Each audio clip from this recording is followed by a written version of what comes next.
Welcome to a football show, joint practice edition here on a Thursday. Fiery joint practice edition.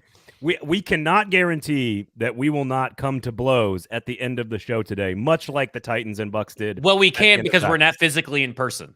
I guess that's true. What about verbal sparring? Can we have some verbal blows will happen. There will be verbal jabs and verbal uppercuts. Maybe I'll get in a cheap shot here or there, but that will happen. I love a good F words cheap shot.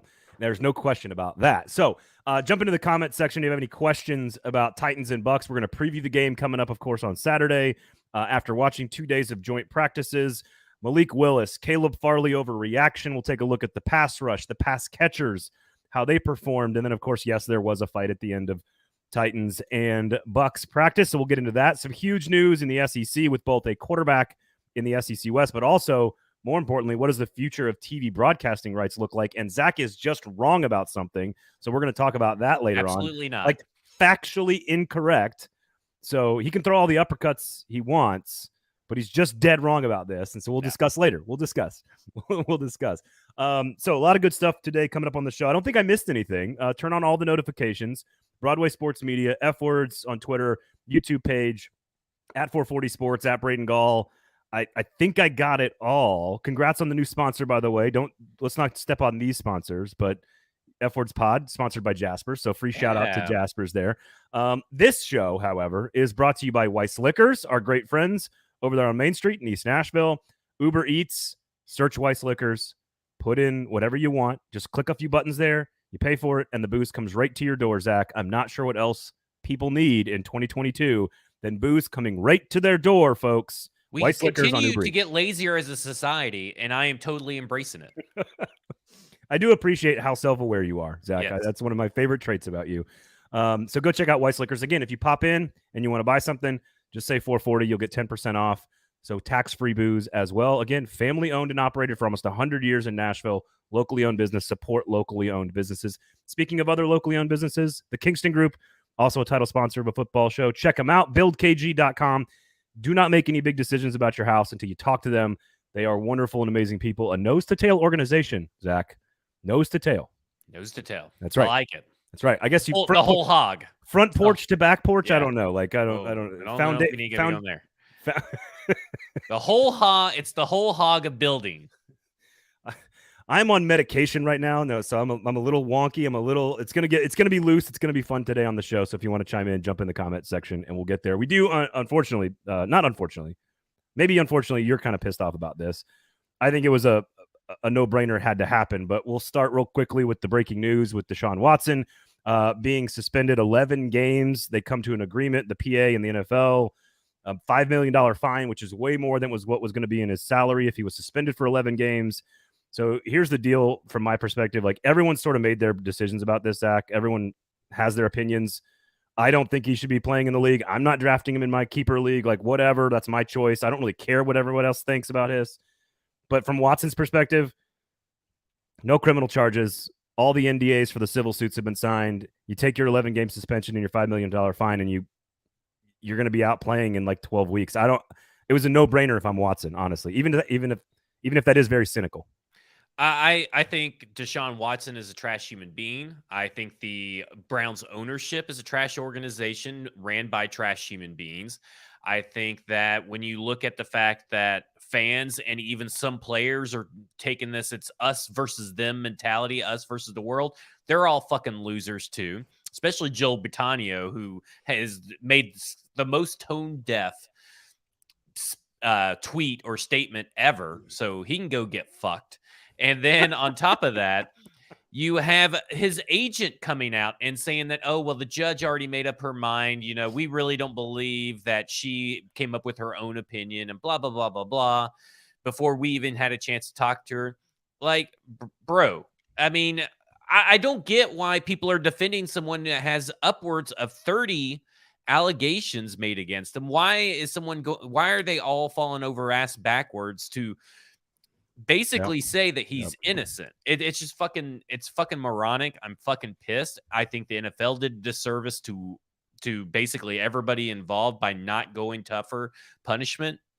And I think that when it's not, to me, it's not really a matter of if anymore. When this happens again with Deshaun Watson, because when you have this kind of basically mentality and lack of remorsefulness and this history, he's a serial sexual assaulter, it's going to happen again. So then what's everybody going to say then that's involved in here? Yeah, I mean, I think it sends a pretty awful message to your female fans. There's no question about that. But again, I think everyone's kind of made up their minds on this, and no matter what the number was going to be, Zach, I think people would have been pissed. Like if it was 7 or 8, people were going to be pissed. If it was a whole season, people are going to be pissed. Like I just think, where is the right number people of games? that were going like, to be pissed if it's a whole season, or the people they're trash. I don't care about their opinion. No, I mean that it's not enough. Like gotcha. Like I just think that you. Well, there would have been people mad at the other way too. Yeah, exactly. That's true. And I think, again, you get to decide whatever you want to decide as a fan in this society. Like, if you're fine with Tyreek Hill being on your team, even though he punched his pregnant girlfriend, like, that's your prerogative. You get to decide this as a sports fan. That's your choice. And if you don't give a shit about what people do outside of their task that you cheer for, that's up to you. Just like it's up to us to have our own opinions about this. And frankly, I don't even think anyone cares what anyone else's opinion is at this point. Like, I think everyone has the freedom to make up their own decision. And again, I don't know what I don't even feel good saying like a year or a year and a half because I don't know. I think he should be out of the league, but that's, right. Like, that was probably very unrealistic without criminal charges. Right. And it's so hard to get criminal charges brought against you in the state of Texas because it's a fucked up state. Here's what I would say. If any single human being outside of, the lead singer of Led Zeppelin or, like, I don't know, Kanye or Deshaun Watson, outside of like the top 1% of 1% of human beings, if you showed up at your boss's office with 24 allegations of alleged sexual misconduct with no proof of anything at all, you will be fired. No doubt. 99% of human beings would be fired with this. So I think that's some perspective that we could all kind of keep in mind when we do this. Let's talk. You want to switch to people that lack perspective on stuff? So explain to me why you're so worked up about Caleb Farley and the overreaction to his struggles. Now, I talked to him after practice on Thursday, and he was very hard on himself. He was like, man, it was a terrible practice. I didn't play well.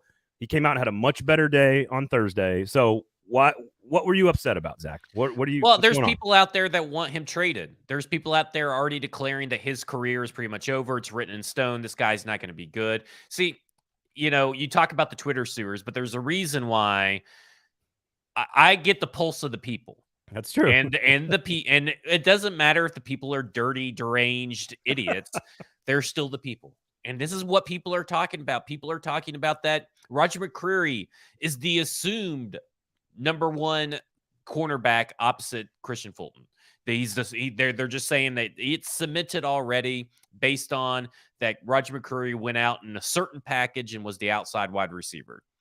They got kicked inside when another package presented itself. So they're saying 100% Roger McCreary is it. There's other people that are saying that that at the trade deadline, Caleb Farley's out of here. It's wild that the people are already saying that basically his career is written in stone. Do you feel like when you get into these situations that you find that maybe it's not as healthy to be bathing in the sewers with the pulse of the fans? Like, do you ever feel like maybe you shouldn't do it? Or yeah, but then what are we going to talk about? Like, I mean, I got my whole shtick is built around basically telling people how big of idiots they are. And if I don't have that, what do I have? You have a lot of self. I have a wife and a puppy. Like, oh, whoa! Did you just yada your wife? Yada. You just yada your wife. You can't do that. I'll say this: you have a lot of 2 times on the show now. You have a whole lot of self-awareness, my man, and I appreciate that. That's my favorite part of Zach Lyons is his self-awareness, and of course, get to him on Twitter to tell him how much of an idiot he is. But it's what people are talking about, right? They're talking about Caleb Farley's one bad day. In fact, people are already changing the words that Mike Vrabel used to describe the one bad day. And they're not giving him – it's like when Burks went down for injury. Oh, my God. When Burks went down and got with that minor injury and got sent to the back, you would have thought that – You mean on Wednesday? Yeah, on Wednesday. When that happened, you would have thought that people were bringing up the A.J. Brown trade all over again and saying how we shouldn't be doing this. And they were bringing up the fat stuff and the asthma stuff. And it was just I get it. Fans is short for fanatic, but at some point you have to use your fucking head. At some point, you have to use some logic. He had a great Thursday practice, like a great interception and 2-minute drill. High pointed it in the end zone, took it away. He had a really good Thursday practice, and he was hard on himself about his Wednesday practice. It wasn't a great practice, but otherwise his Monday practice was great in team drills against the Titans. Like, he's had 2 really good practices this week. And he's got good practices throughout training camp. So it's not like it's been bad it's one bad thing. I don't get the conversation that even discusses. Now, here's what I would say that I think is important for Titans fans to keep in mind. I don't care who is labeled the starter. I don't care. I don't think it matters. I don't think it's important. I don't think it's a thing that is something we should discuss. If Roger McCreary happens to start week 1, it's not a story to me who happens to be the starter, because you're going to see 3 defensive backs or corners on the field a lot. You're probably going to see 4 defensive backs, corners on the field a lot, with Molden, Fulton, Farley, and McCreary all together. You need that. We've talked ad nauseum about this.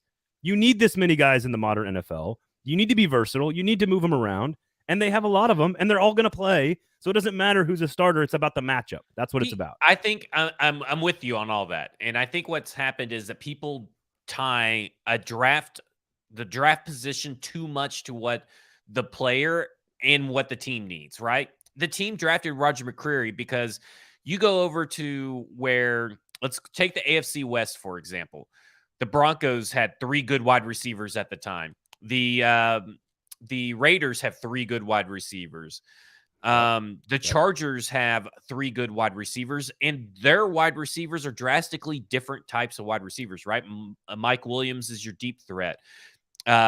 Keenan Allen is your route specialist, and Josh Palmer is just kind of your all-around guy for that team. And don't forget, they also have Guyton. Then you look at, the other teams in the AFC. I mean, Jameson Crowder replaces Cole Beasley over at the Buffalo Bills, and they have Gabriel Davis, who's having a hell of a year, and they drafted Khalil Shakur, and let's not forget Stephon Diggs, Dawson Knox. You have to have all these corners, and that's why they drafted all of these guys. I'm exactly with you. I wouldn't be surprised if against the Giants, where you have 2 smaller guys in Kadarius Toney and Wan'Dale Robinson, that maybe Roger McCreary gets to start outside, because that matchup may dictate that, because he may be able to keep up with those guys better than he could keep up with Kenny Golladay, who Christian Fulton will probably be on Kenny Golladay at that point, because Christian Fulton is cemented as the number 1 cornerback of this team. But it's just like, I wouldn't be surprised when NWI got the start over Treylon Burks, because in 12 personnel, they're probably going to put out those guys. It's all about, this team is built around matchups and personnel and being multiple. And that extends to the offense, it extends to the defense. That's all they need. And it really doesn't matter if you got 50% snaps out of Caleb Farley game 1 and 50% snaps out of Roger McCreary game 1, and they split all those snaps on defense, and the Titans win 21-7. Successful day. Who cares? So, and Donovan chimes in and says, do people not remember that Farley hasn't played multiple consecutive games since 2019? It takes time for a cornerback to get their mojo back. I would also argue, to your point about draft stock, because I think you're right, where you get drafted sort of like sticks in people's heads. I'd like to point out that Roger McCreary was drafted 13 spots behind Caleb Farley. Like, they weren't drafted all that differently. Like, Roger McCreary's pedigree is not all that different than the 22nd overall pick. He was drafted 35th. Like, it was the 3rd pick of the 2nd round. When you get down, when you get down to that bottom, when you get outside really of the top 20, you are talking about basically 2nd round picks, and your top of your 2nd round, the bottom of the 1st round are all interchangeable quality players that are all supposed to be starting at some point. And let's not forget, we even saw it in the Ravens game. This still is a guy that doesn't fully trust his ankle yet, or his ACL, knee. So we saw that Taylor Lewan struggled with the same thing. Bud Dupree got off to a slow start. Why is Caleb Farley sometimes not getting that benefit of the doubt? I just think that people are not remembering. They're filling their head with all this hot take bullshit that doesn't fucking matter.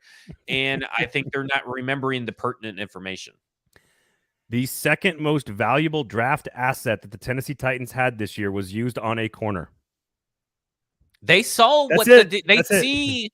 People act like that because they don't load up on offense. I know. Technically, they think that they don't understand that. Well, I mean, the Titans did nothing. They got Robert Woods and they traded away AJ Brown while Russell Wilson is over in the West, and then these guys got these guys and these guys got those guys and this. They got Roger McCreary for all those reasons that you're talking about. Yep. There you go. All right, lead the way, Zach. Where would you like to go here? We watched a lot of practice the last 2 days, had a lot of fun. I love one-on-ones and good on good. I love it. It's been a lot of fun. Weather was great. So where do you want to take us here, Zach? I think we got to talk, and talk with honesty about Malik Willis's practice struggles and his struggles. He's continuously struggling with hesitation, and he knows it. He sees the tape. He's having that difficulty taking what he sees in the room and knowing what he's got to do and putting it on the practice field. And even Ryan Tannehill is trying to help him with it. And I think PK asked, did you struggle with hesitation? And Ryan Tannehill threw a lot of interceptions, and you tend to throw a lot of interceptions when you don't have any hesitation. You're just out there slinging it. Yeah. As a rookie, when he was a rookie. So he can help Malik with this. And I think that they're giving him all these reps, according to Mike Vrabel, to get him comfortable running their offense and get him comfortable in the offense that is totally new, so he can not be hesitant. But you brought up something in a text, and you kind of just like you tossed it in there. It's kind of like a little bit of a tease. So I'm not really sure where you're going with it, but you wanted to talk about the struggles are a little bit more apparent when you watch Kyle Trask. So you're comparing Malik Willis and Kyle Trask's ability to move the ball. Well, so what happened on the first practice on Wednesday? They got into 2-minute drills, and Malik Willis has been running largely with the second team for a better part of 2 weeks, heading into the game last week against Baltimore. And then on Wednesday, Woodside got more reps on Thursday. But what was interesting is Malik Willis ran the 2-minute drill for the Titans. The first 5 dropbacks probably were all sacks because he held the ball too long. Literally 5 straight plays. I was like, he hasn't learned anything from Thursday the previous week. Now, again, it's tough. It's the first live reps you're getting against another team, like all this other stuff. But you got to do it. You need the reps. There was one really good throw, but I think that would have been a sack. Then he had like one great throw afterward. The key with Kyle Trask is that he came in the very next series. So we were looking at 2 young players, a first-year player in Willis and a second-year player in Trask. Trask came right in, and while he's not better than Willis, he's not more talented than Willis. His arm is probably less than. He made decisions, and you could see the difference. It was like just blatantly obvious.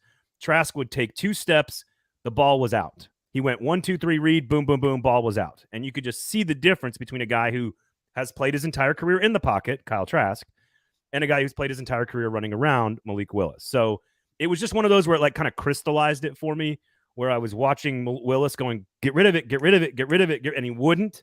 And then Trask came in and, again, wasn't good, but was throwing the football exactly when he was supposed to, on rhythm, 2 steps throw, 2 steps throw, 2 steps throw. Which is exactly what the Titans are wanting out of Malik Willis, right? Yes. They're probably a little envious. They're like, come on, Malik, do that. Throw that ball, even if it sucks. Just throw the ball. Get comfortable. Comfortable making tight window throws and not having everything be perfect. Because when you have a young quarterback that wants to go out there, needs everything or wants everything to be perfect and be an easy throw, that's when you're going to see, I feel like, if you're not going to have mistakes to make and you're too worried about making mistakes, you're just as bad as someone like that's making all kinds of mistakes. Yeah.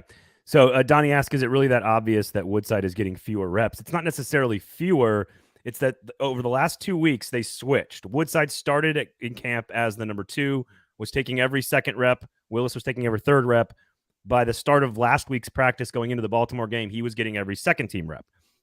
And then this week, it was the same until Thursday when they kind of switched and Woodside got a few more reps. I think so. On Madden, when you're chasing the guy down and it's just 2 players running up the field, right? And you got like a 10-yard head start on somebody. So this is all a Woodside Willis analogy here baked into a video game thing. So Woodside is 10 yards ahead of Willis, and they're running down the field. That was the start of camp. I thought that over the last 2 weeks and during the game last week that Willis cut that to 6 yards, let's say. I think in the last 3 or 4 days, he's back out to like 8 yards. But I think Willis it's going to be like this. It's like a stock market. It's going to be, I'm going to gain ground on Woodside, and I'm going to step back. Then I'm going to gain ground, and then I'm going to step back. And even Vrabel said it today on Thursday. He said, we are trying to get him to catch up to Logan Woodside as quickly as possible. Which lets you know who quarterback 2 is, by the way, is Logan Woodside. Currently. They're hoping. They're hoping for Malik Willis. That's what you guys got to understand. This team is all about earning your spot, and Malik Willis has yet to earn his spot as number 2 quarterback behind Ryan Tannehill. But they're desperately wanting Malik Willis to pan out, and I think there is a possibility that he will. There's a lot of people, I've heard a few people in the media say that they just don't think he's going to be anything more than a backup. I still see enough that they can build with the determination that he has to be great.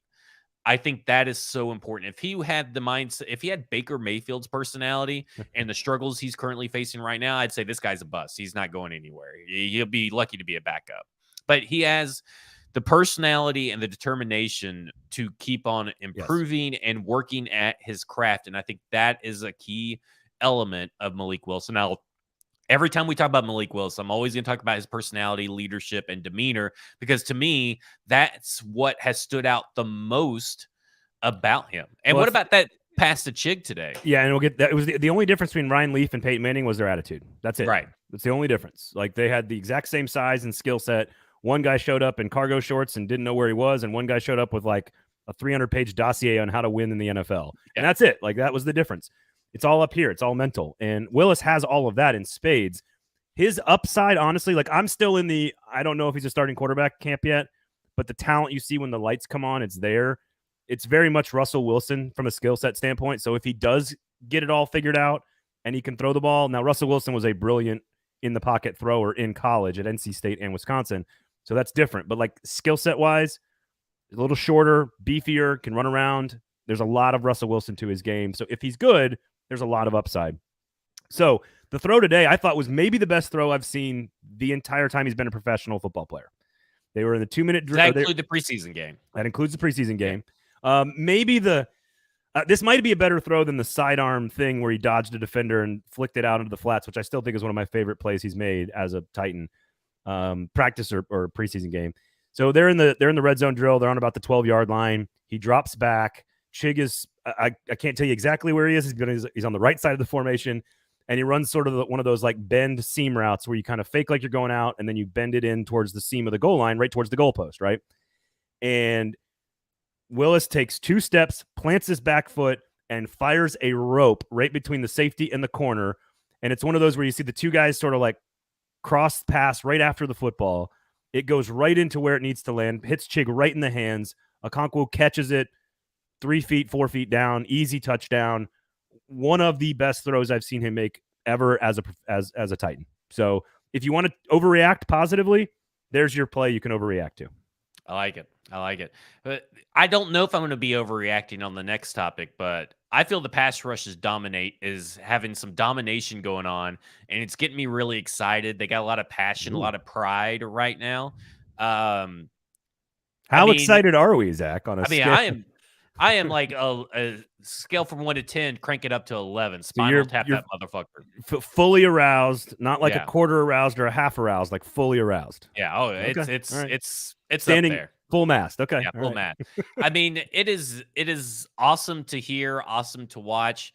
I know that the Bucs offensive line is continually getting banged up because apparently Tristan Wirfs went out today with an injury as well. So there's another. Basically, when Brady comes back, he's going to have an entirely new offensive line to play behind. But that's what you want to see. You want to see your ones and your best players continually dominate and get in the backfield, regardless of who's lined up in front of them. And that's what they're doing. And I think that's a great sign. And I think that should let fans be excited about this. And I think there's more depth too. I think David Anini, who you've talked about, Anini and Adini, both of those guys have played well over the last 2 days. Ola Adini and David Anini, not to get those two guys confused. But they both had excellent practices the last 2 days. They were all over the field. So there's not only just the starting lineup, but the depth pieces are really nice. I will say, to your point, I think a lot of what I saw in the first 2 days of practice was what I expected. Tampa has lost both starting guards in its center, and Jeffrey Simmons is a dominant force. I kind of expected to see. he's even beating up on coaches, apparently. Yeah, yes. I kind of expected to see what I saw over the 2 days. So it's not like, I think what it did is confirm to me that Tampa's offensive line is in much worse shape than people think it is, and that's going to cost Tom Brady a lot this year. And I think the Titans pass rush is much better, is as good as we think it could be. So I didn't learn a whole lot about the defense, honestly. Like, in 2 days, I was focused heavily on the offense. So, I wanted to touch base, and we'll go back real quick about the Caleb Farley thing, was that Roger McCreary got put on his belly by Jalen Darden, just like Jalen Darden kind of put Caleb Farley on skates. It's important to note that the people who cover Tampa Bay regularly, Jalen Darden has been doing that to everybody. Yeah. So this is not something new that Jalen Darden does. It doesn't mean anything other than he's got a quick twitch, and these guys are having a little bit harder time when there's nobody else on the field keeping up with them, which is okay. The Tampa Bay Buccaneers defensive backs are going through the same issue that these guys are. Which leads us right to Kyle Phillips, because Kyle Phillips put some dudes on skates and continues to show up all over the place. 2-minute drill, red zone, one-on-ones, 7-on-7, you name it. Austin Hooper had a great couple of days of practice as well. Chig had a really good couple of days. Burks had a great couple of pass catches before he walked literally like 3 feet in front of me, shaking his left leg. I don't know if that's an injury or not, or if that was just like he had something in his pants, but like he walked 3 feet from me with the trainer. He had two really big touchdown pass receptions, but 18 is showing up. 18 and 81, the inverse numbers there. They showed up every single drill on Wednesday and almost every single drill on Thursday. The new pass catchers for the Titans, I think people should be very, very excited about the collection. Robert Woods counts in this as well. Made a couple of really nice plays. They didn't use him a ton against Tampa in the team drills, but when he did get used, he made a couple of big catches over the middle in particular. NWI's out there mossing people. I know he's not technically a new pass catcher, but he's out there putting on a good show too. Does Racy count as a new pass catcher? I think so. I think it's a totally different wide receiver than what you saw last year, and he didn't catch a lot of passes last year. No, I mean, I think he dropped a couple. Yeah, so he was throwing. There was a deep pass from Tannehill to Racy. So when Burks went out, Racy came in. So Racy was immediately running with the first team, and they threw a deep bomb down the sideline, and he had like a starting defensive back. I think it might have been Carlton Davis, like all over him. He went up and made a really great contested, like 50-yard catch down the field. He dropped a couple on Thursday. But I think Racy is the reason Josh Malone was cut. I think Racy McMath has cemented himself. We talked about it on Monday. If you're including Racy and Austin Hooper and Chigakonkwo and Kyle Phillips and Treylon Burks, there's a lot of new stuff to be excited about for the Titans offense. So they were very good over the 2 days. And Austin Hooper is like the professional's professional. Like he's great out there. Yeah, I think that there's a level of comfortability with Ryan Tannehill too, throwing to all these guys. I mean, he's letting it rip. You know, at the beginning of the year, after we drafted Kyle Phillips, at the Titans drafted Kyle Phillips, we talked about, stat lines and, what to expect from Kyle Phillips. And I said, minimum 5 receiving touchdowns. And some people kind of looked at me like I was a little crazy and told me that was crazy. I think you were one of them. But when you get to the red zone, from what I hear, when you get down to the red zone, when the Titans get down there, Ryan Tannehill, Malik Willis, Logan Woodside are all looking his way first if he's in the game or if he's in the play. And I think that's super important to talk about because that ultimately is going to give him a lot of red zone work. And that's what I said. I think he's going to be a red zone guy, where he will get at least 5 touchdowns based off the red zone. I don't think he's going to get take a house of 40-yarder or anything, but I think that when they get in the red zone, it's him and Austin Hooper, which also hurts Derrick Henry's rushing touchdown total. The most Phillips is used is like between that like 3 to 10-yard curl route in between the hashes, and then quick out routes, whether it's 3 yards in the flat or 7 or 8 yards deep in the sideline. Excuse me, that is how Phillips has been used a lot. So I don't know if that translates to the goal line as much. But I think on 3rd and 3, like, you better know where 18 is. Like, he is a chain mover. There's no question. And Okonkwo is like to me, Chig Okonkwo is like the big version, the tight end version of Kyle Phillips right now with more athleticism potentially. And he's the guy I would bank on getting those kind of routes, the curls and between the hashes and the flat routes. I think Chig could be the guy who gets that and around the goal line. But they're professionals. They're craftsmen of what they do. And Ryan Tannehill, you're exactly right. Ryan Tannehill is very comfortable with all of these guys. And a quick note on Tannehill, by the way, the gap, like, and Rex Road and I were talking about this, like, the gap between Ryan Tannehill and the other two guys is substantial. I just want to put that out there as a noted Tannehill doubter. There is a significant gap in every walk of life between Ryan Tannehill and the other two guys on the roster playing quarterback. Which is to be expected. I mean, like, that's exactly what you want, right? Wouldn't you be worried if it was like Logan Woodside, not much different than Ryan Tannehill? No, but I think it's different than even from last year's camp. Like, I think it's just a little different. And Kevin says, no more need for Fuller, I guess. Just hope we consider signing a guard or something. I agree. They're done at pass catcher. I think you agree with me, though, correct me if I'm wrong, that offensive line, that was not a particularly great group this last 2 days. They were solid. Tannehill got a lot of pressure in the 2-minute and the red zone drills. So, like, Taylor Lewan got beat. Dylan Radins got abused sometimes. Nicholas Petit-Frere got pushed around and worked. Vita Vea tossed Ben Jones like a rag doll one time. Like, that's a good defensive front. And I agree with Kevin that I think – I noticed, though, one guy you hadn't mentioned in all that was Aaron Brewer. And you talked about Aaron Brewer going up against this defensive line specifically because of the power and the size of the Tampa Bay defensive line. You didn't mention him. Is that a good thing or a bad thing? That's a great question, actually, because I watched it a lot on Wednesday, and Vita Vea lined up in front of him on the very first rep, and I was like, oh, God, here we go. And they doubled him a lot. So it was a lot of Brewer and Jones doubling Vita Vea, and then again, even with the double team, excuse me, Vita just tossed Ben Jones with like one hand. It was so I don't know, actually. Like, I think he wasn't the worst one out there most reps, but they moved Vea around a lot. They didn't have him like head up on Brewer most of the time. They kind of moved him around and challenged a bunch of different guys. At one point I want to say it was Jordan Roos at right guard when Nate Davis went out. And then it was Roos and Radins, and they were just getting pushed around. And so, again, Tampa, very good defensive front, but that's what you have to face in the NFL. So right. I still think investment in the offensive line is the number one area that I would invest in. And do you get the sense that's what they think? Because I've heard these people keep saying that, well, they could just wait and pick some people off of cuts and these people that get cut and stuff. And I'm thinking, well, they're getting cut for a reason. I mean, when you're keeping 8 or 9 offensive linemen on these teams, I don't think that's the way to go. Do you think a lot of people think that their right tackle is on someone else's team currently? Do you think that? No, I don't think so. I think that they might have a depth piece they want to acquire, kind of like safety. Like, they clearly thought safety was a concern. They went out and traded for somebody. A conditional 2024 draft pick, 7th round draft pick. So to me, like, the odds of them signing someone are pretty slim. It makes for good talking content on a show like this, but it does feel like if they're going to add somebody, it's going to be like the 7th or 8th or 9th lineman. It's not going to be the 5th or 6th lineman. Yeah.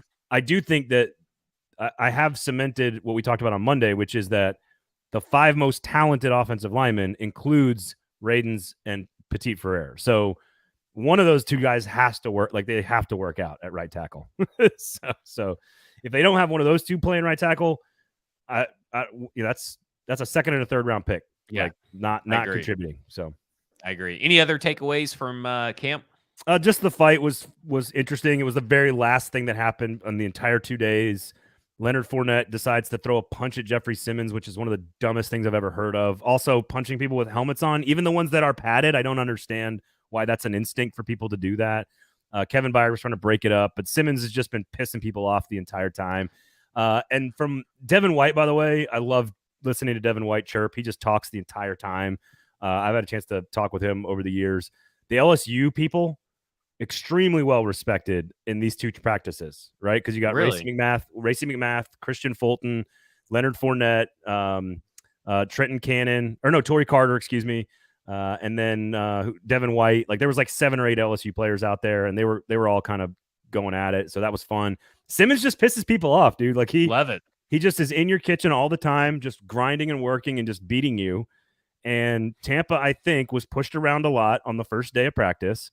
And they came into, I'll just say this. I overheard some conversations, and that's all I'm going to say. I'm just going to say that Tampa Bay came into the second day of practice, wanting to stir some shit up. Oh, interesting. I like it. That was part of their objective. And then by the end of it, it happened.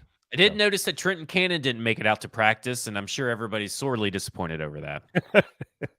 Didn't make my notes here, Zach. Gotcha. Trenton Cannon didn't make my notes. Oh, quickly, Hassan Haskins. Whew. Hassan Haskins also is the reason that your boy Jordan Wilkins is off the team as well. Also, Wilkins not being good. But Haskins, this dude absolutely destroyed Logan Ryan. So there's conflicting reports about this. I'm glad you brought that up because Ben Arthur puts out that he destroyed Logan Ryan. And then he kind of walks it back saying, well, some people are saying that Logan Woodside or Logan Ryan. No, this is all Teresa Walker. This is all Teresa Walker. I blame you, Teresa Walker. No one's ever called you out for anything because you're the greatest sports reporter in the history of the state of Tennessee. But I will call you out on this because I said it to your face on the practice field. Because I tweeted that. Well, that sounds really aggressive. Like I said it to her face. I did. Oh, you know how like the meanest possible thing you can say to Teresa is like, come on, Teresa. Like that's the worst thing you can say to her. So I tweeted that out and she was like, oh, it looked like Logan delivered the blow. And I was like, no, I was standing 5 feet away. Hassan Haskins takes an off tackle play, like an outside zone to the left side, really well blocked, extremely well blocked. So he's into the secondary at about the 5-yard line. He puts his head down. Logan Ryan's coming from his safety spot, flowing outside in. And instead of going to the sideline, which I think Logan Ryan expected Hassan Haskins to do, Hassan Haskins puts his foot in the ground and just blows through him. It's head-on-head contact, so it was scary as hell. It sounded like a car accident. And Logan Ryan, it's one of those where like the guys hit and one guy goes flat on his back and the other guy is still standing. Hassan Haskins was still standing and Logan Ryan was laying on the ground. I don't know how there's any misconception about this. And then Haskins eventually gets tackled. Like kind of falls down like after like kind of stumbling over the top of the guy he just murdered. And Logan Ryan's helmet was all crooked. Like Haskins destroyed him. just destroyed him. I love some Hassan Haskins. I was really down on the pick and when it initially happened. And I mean, because I understood it, but it's also you're drafting a running back, right? Like that's my big thing. He can catch and he's physical, man. He's so fun to watch. I love it when and he's got such good hands. Like he soft pass catching hands, like better hands than Des Fitzpatrick or some of these other guys, to be honest. Derrick Henry. Logan Ryan did not have a good day because Kyle Phillips twisted him around in one-on-one, and then Kyle Phillips abused him in one-on-one, and then Haskins truck sticked him in the red zone drill. So no, Haskins he's been a nice little spot, and again makes their decision very easy on the depth chart. Racey McMath and Haskins have made it very easy, I think, on them to make some of those decisions. Dontrell Hilliard, people are talking about him all damn day today, giving him glowing notes and everything. And he's been doing well in training camp beforehand. I mean, he's been catching balls and scoring touchdowns and all that kind of stuff. But it's just nice, I guess when you go up against a different team that he's the guy that they're talking like, whoa, he's really popping off the page. He is so well-rounded. Like he can do kind of anything they ask him to. They can split him out into motion. They can run between the tackles with him. Like he's just a really all-around good player. And Haskins is a little bit more of the between the tackles guy, but he also is a great pass catcher. So they've got a really good backfield, honestly, with Henry leading the way. So again, the skill position players around Tannehill are much better this year. And I don't think the rest of the country has acknowledged that yet. Yeah. Because AJ Brown is so good. So, all right, what are you looking for? Before we move on to the game, by the way, the preview of the Bucs and the Titans, real quickly here, make sure you check out Weiss Liquors, one of our title sponsors on the show. Uber Eats, Weiss Liquors, search, order your booze, have it delivered right to your house. I don't know what else you need from a liquor store than that. And if you go into the store, the old brick and mortar shop there, right there on Gallatin and East Nashville, 10% off if you mention 440 Sports. So just say the name when you go to the cashier checkout line there and get yourself 10% off. 1932, Zach. 1932. Weiss's Liquors has been independently, locally owned in Nashville for almost 100 years, so go check them out. Bucs, Titans, Malik Willis starting again. What are you most looking forward to? Mike Vrabel's playing these mind games, acting like they haven't already decided that Malik Willis is starting. But I mean, I think it's very safe to say that Malik Willis will start the game versus the Bucs, as he should, because they already know. And again, Vrabel said it today. They already know what Logan Woodside is. Like they know what he is. They know what he can do. They want to see more from Malik Willis. So obviously, you want to see Malik Willis not necessarily improve on what he did in practices. I want to see what he improved on from preseason game 1 to preseason game 2. Now, obviously, those things are probably the same thing. It's the hesitation and everything. But when you're in a game, it's a little bit different than being in practice. So I want to have tangible takeaways that let me know that Malik Willis was able to improve upon the film that he saw versus the Ravens. That would be my number one thing. Yep. I think I saw some of it in the practice, but not much during the 2-minute drill where you have to be extra decisive. So I agree. I want to see what he looks like. That's the number one thing is decisiveness. Throw the football, stand in the pocket. He's talked about it in the last 2 days. Like they want me climbing the pocket and focused on throwing the football. And what value does that give him if he's doing it in the second half? Like I'm not sure if you can really teach him much other than maybe giving him some confidence. But this confidence thing to me is so overrated in big time football. Like I don't know if it's confidence as much as is what I don't know that the Titans are seeking confidence from Malik Willis as far as worried about if he plays into the second, or the second half and he sucks, it's going to destroy his confidence. They're looking for competence. Yeah, that's what they are looking for, in my opinion. No, I think that's right, and this kind of speaks to our conversation coming up about Miles Brennan and LSU, but I do think that if you go out and struggle in a preseason game or in college football, a regular game, and that is what ruins your confidence, you ain't QB1, dude. Like that's right. It. Like if one half of football in the preseason against the Bucs is what destroys your confidence, then you're not a starting quarterback in the NFL. Like full stop. So I don't think that's going to happen. I think you're right. They want to see just actual execution. right. From the quarterback. What else? You expect? How long do you expect to see all the rookies? Burks got a lot of reps last week. What do you want to see from the rookies? I don't know that you'll see Kyle Phillips out there a lot unless they're just wanting to run Malik Willis with all these guys for an extended period of time. Because he played 3 snaps last week. I guess it kind of depends on what they're looking for in preseason game 2 as far as some of these other guys. Like Treylon Burks, I expect him to play less snaps unless he comes back tomorrow with basically a full go, no sleeve on his leg and all that kind of stuff.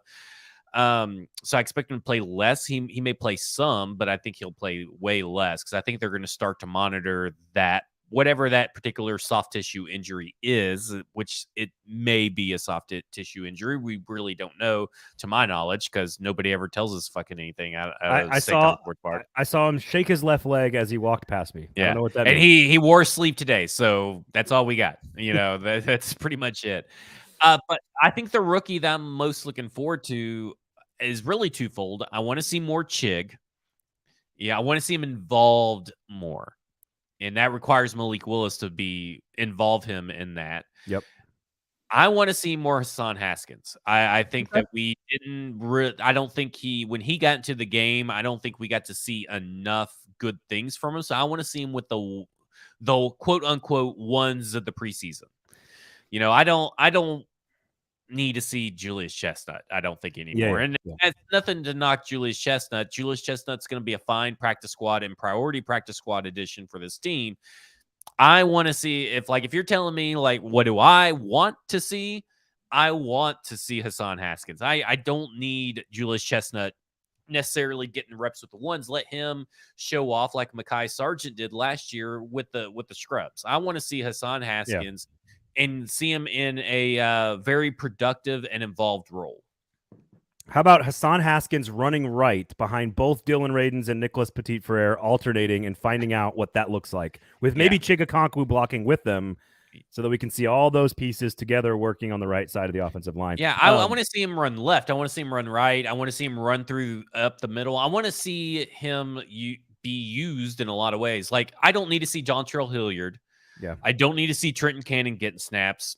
If you're going to treat it, if you have to as a team to save Hassan Haskins or whatever, and they split equal reps, that's fine. Do them in series. Do them like they did Barkley and Woodside last year. Let Hassan Haskins run a series with the ones and let Chestnut run a series with the ones. I just want to see more Hassan Haskins involvement in the offense.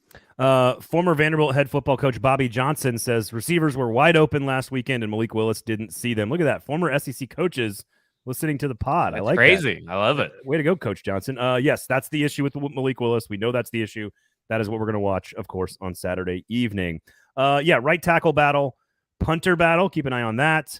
I want to see Chance Campbell, more Chance Campbell. I think Vrabel was complimentary of his athletic ability, which maybe I'm right, maybe I'm wrong. We'll see on that one. I may have to put my hand up and be wrong about that, but I want to see more of Campbell because, it was – I'm not allowed to say specifically here, but in the 2-minute drill, for example, they were doing very interesting things with the middle linebacker position. Interesting. Just, I'm going to leave it at that, and I'll text you. Okay. And I think you want to see some Roger McCreary, right? I think in a game situation, let's see. If I were the Titans, I sit Christian Fulton and I start Caleb Farley and Roger McCreary. I like it.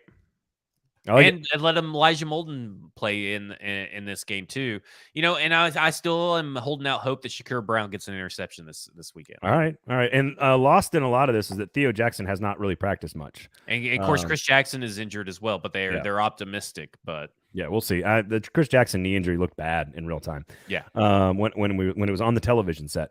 Okay. Oh, man, I didn't even change your little. Bucs Titans preview. Look at that. Yeah. It's Bucs Titans preview. Now we're leaving to a different topic though. Are we done with the Bucs Titans preview? Yeah, Everybody good? So. I think that's good. I mean, it's preseason, so you want to see a lot of the same stuff you saw in game one, but now you want to see it with people that are actually on the team now.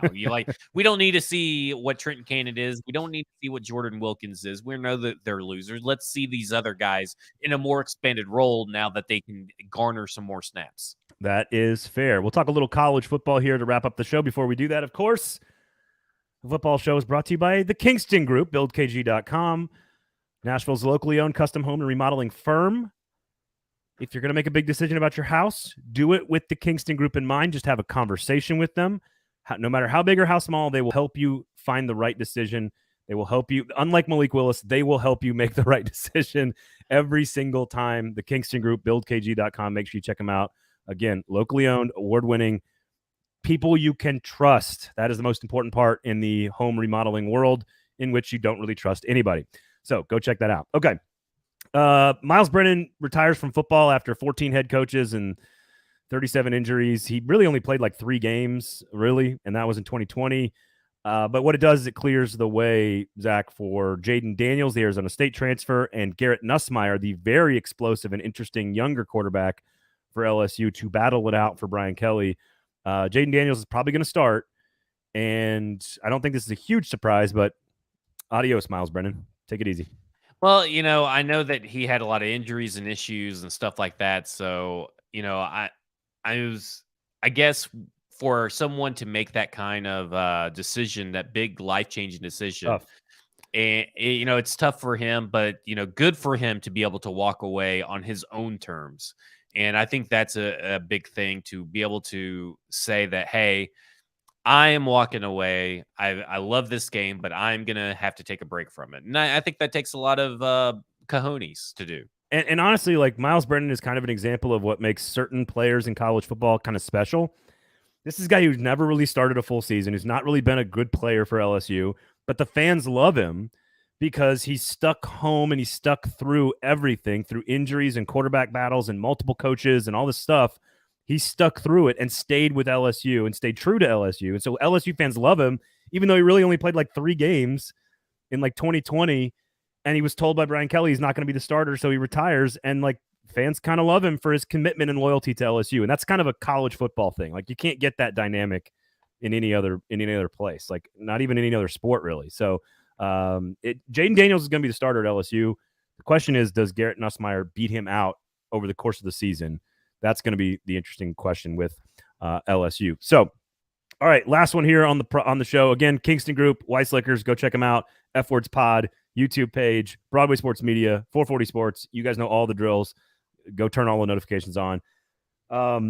Big Ten announces a huge contract finally with broadcast partners. That CBS. dwarfs, by the way. It's a much better contract than the SEC one. Well, but this is where it's interesting. So SEC on CBS has been and will always be the greatest television contract in the history of TV on the TV side. It was so small based on its ratings. And what happened is ESPN overpaid for all of it, paid about $300 million per year for basically 3 SEC games. The Big Ten is getting $1 billion a year from 3 different networks, each for basically 1 football game, which is Fox at 11 a.m., CBS at 2:30, and then NBC for your primetime game, 6:30-ish, 7 o'clock-ish, give or take. That is $1 billion a year for the Big Ten, and ESPN's only paying $300 million a year for 3 SEC games, basically every single Saturday. So it's a great deal for the mothership. Yeah, it is bad not deal as for the SEC. Not as good a deal for the SEC, but even though that they were only getting paid $55 million per team or whatever, and now they're getting paid $300 million. But technically, compared to the Big Ten, it's not that great of a deal. It was an overpay when they signed it 2 years ago. And by the time it kicks in 2 years, because it's not going to start for another 2 years, so you get 2 more seasons of SEC on CBS theme music. But when it kicks in 2024, it will have been it will already be a great deal for ESPN. So I think you're spot on to look at that. Now, this spurned an interesting conversation on Twitter. I think you and Davey Shepard were having this conversation. Yes. And you guys both could not be more factually incorrect on this. The question is, who does college football broadcast the best? So that's not what I was debating. Okay. I was debating that I don't like any of CBS's football productions from any of the ones that I watch. Now, obviously, I watch the SEC game of the week, and anytime Alabama's being broadcasted, all the Titans games, and I will occasionally watch whatever, the playoff game. Unless it's being broadcast on Nickelodeon, then I'll watch Nickelodeon. So here's the thing. For Titans games, I completely agree that CBS broadcast isn't as good because that's like the 6th broadcast crew. That's the 6th set of cameras. Great interview, by the way, with Cal Baxter of News Channel 2, who's the cameraman for 20 years for News Channel 2 on Lamestream Sports, coming out on Friday morning. Check out that show. He's going to tell you all about the differences in broadcast quality and what makes a good broadcast and everything. I agree that Titans generally get screwed because they get, again, E or F level of everything, right? It's not the A or B or C team of anything. Here's the difference with college football.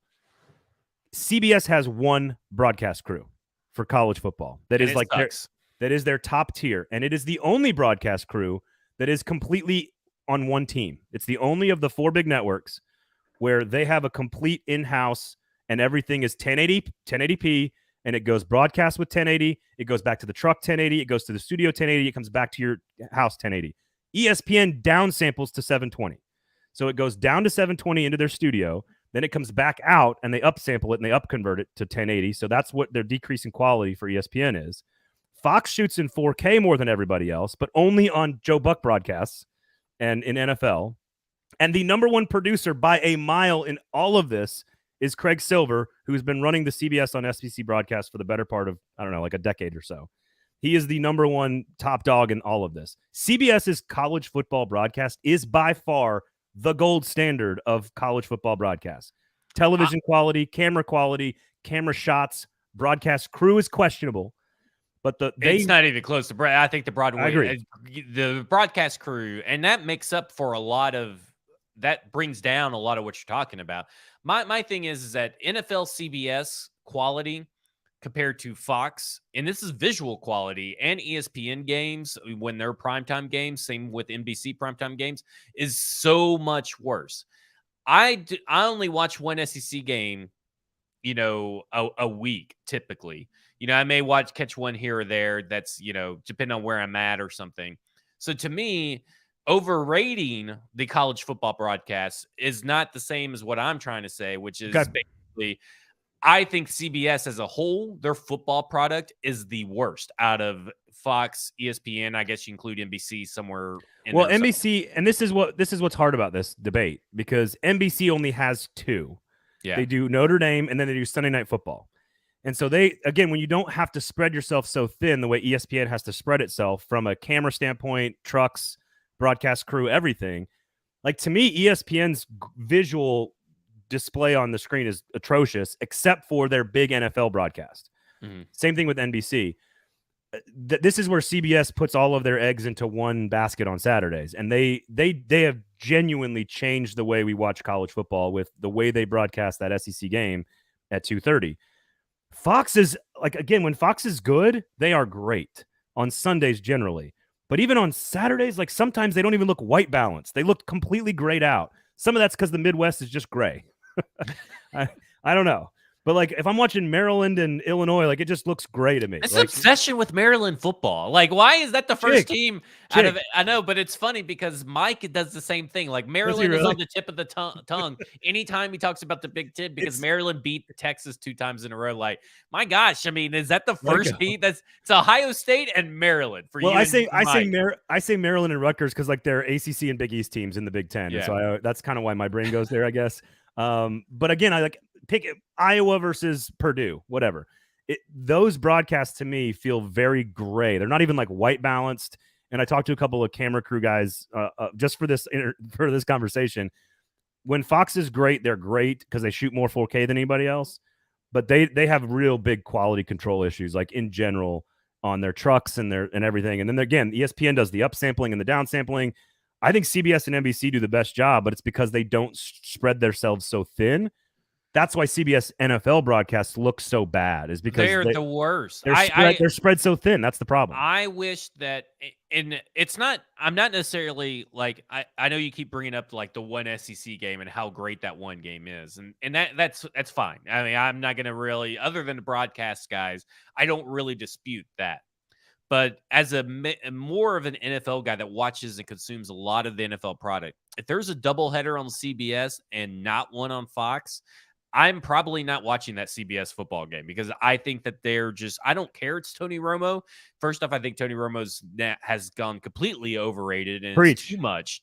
And I am not here for some Tony Romo, Jim Nantz bullshit. I think that Joe Buck and Troy Aikman are 10 times better than those guys are on a consistent week-to-week basis. How about this? I do not like Joe Buck at all, and I will acknowledge that Joe Buck is better. I don't get the Joe Buck hate. I like Joe Buck. He's a little wry and everything and all that kind of stuff. He's such an arrogant asshole, but like he is a great broadcaster. He is a great broadcaster. There's no question. Yeah. So to me, it's like I want to watch Fox games all day, every day, because it also comes down to, as you can see on our screen, the ticker. CBS's ticker at the bottom for a fantasy football guy is always behind and oftentimes never shows who scores a touchdown. Like don't you have the internet for that though? Now I'm trying to watch a game. I gotta have. If I look down my phone, I'm not being able to watch the game, right? So to me, that's a huge issue, and that goes down to quality production. I think while CBS probably does, or I agree, except for the bowl games that are like those primetime games, you know, and everything they're typically on, I believe ABC or NBC, right? So ESPN and out of the 36 bowl games, ESPN has 35 of them. There's one bowl game that is on. Well, that's not true. I guess Fox has one of the big ones at the end of the year. That's what I was talking about. But there's one that's like the Sun Bowl is on CBS or some shit like that. Like CBS traditionally, the SEC broadcast, I have no quarrels with outside as far as quality outside of the broadcast group. That's fair. And I think, but when you go down to a product as a whole, the college football product combined with the NFL product as a whole, I think they're severely lacking. So I think what's interesting is that NBC has the highest rated, most watched product. Some of that's the time slot on Sunday night, 11 years in a row. CBS is the most watched network and has the highest rated 14 years in a row for college football. So those two have been doing it better than everybody else, but only when they're at their best. Yeah. And I think ESPN, here's the thing. ESPN's college broadcasts, like SEC Network and stuff, like I don't think they're particularly great. I work for ESPN, and I don't think they're particularly great. But I think their ABC broadcasts, which is their top crew, Herb Street and Fowler and all that stuff, which used to be, that broadcast is very good. So it's almost always about how thin are you spreading yourself. And CBS doesn't spread itself thin on Saturdays, but spreads itself very thin on Sundays, and ESPN is the opposite, right? Like ESPN is really grainy and spread out on Saturdays, and then on on Monday night they get the one game that they put all their eggs into that one basket, right? Yeah. So it's more about like how many broadcasts can one network actually do really well? And I think Fox does their NFL broadcasts consistently better than everybody else. And if I had to choose someone told me that, hey, the Titans can only play on one network, and I probably would include NFL Network. I would say NFL Network needs to do it. But if they can only play on one broadcast network every game, I would kill for them to. I would kill for the Fox Sports to trade for the Tennessee Titans rights and broadcast rights, because I am so sick of Dero Speedies and whoever else, Adam Archuleta or whatever else fucking loser they give us. They don't even know how to pronounce Kevin Byard's name right. Yeah, I'm so sick of that. That's bad. I'm so sick of the CBS. I've been sick of CBS, NFL CBS for decades. So here's what you have to get used to, though, as a college football fan, and we'll end the show on this note. You're going to get Fox, probably a Ohio State versus, Penn State type of game in that first window at 11 a.m., something in the eastern portion of the Big Ten. So Michigan or Penn State or Michigan State or Ohio State. Then you're going to probably get a big Wisconsin, Nebraska or Iowa, Nebraska or Iowa, Michigan game in the heartland in that 2:30 slot on CBS. And then you're probably going to get USC and UCLA hosting games on the West Coast in that primetime slot on NBC. And that is what the Big Ten has done. And $1 billion a year, folks. This could grow to $10 billion a year if they expand. So that's baked into the contract as well. This is funny money, boys. Like this is this is different level. Ridiculous. It's different level, man. So enjoy the game on Saturday. We'll be back on Monday. Zach, where can the people find you, buddy? At FWords Pod. You can find me on BroadwaySportsMedia.com. Basically, anywhere that's a podcast, you can come in and hear my takes. We had Mike on this past weekend doing some damage control for the Mike Herndon brand. He would not apologize. He did not apologize. It's kind of like I'm sorry that you got offended. You know what? I think Mike is he's a pretty good journalist as a runner. Yeah, as a runner. And so, BroadwaySportsMedia.com. Go to the YouTube pages for 440 Sports, Broadway Sports Media. Make sure to turn on notifications to make sure you never miss a show. We're going to have some big things coming down the pipeline. It's going to be fun for when football season starts. You're actually going to have a show that you can come to twice a week. That is not going to be like, give me one word that describes what Kyle Phillips did to Logan Ryan. Like, who gives a shit about your one word? Like, we don't care about that. I don't get that reference, but I love that you made it. We love you guys for listening and hanging out with us. We appreciate all you guys. Thanks to the Kingston Group and for Weiss Liquors for making this happen. Broadway Sports Media, 440 Sports, all you guys. Enjoy the weekend. Have a great one. We'll talk to you guys on Monday. My name's Braden. He's Zach. Thanks for watching. This has been a football show.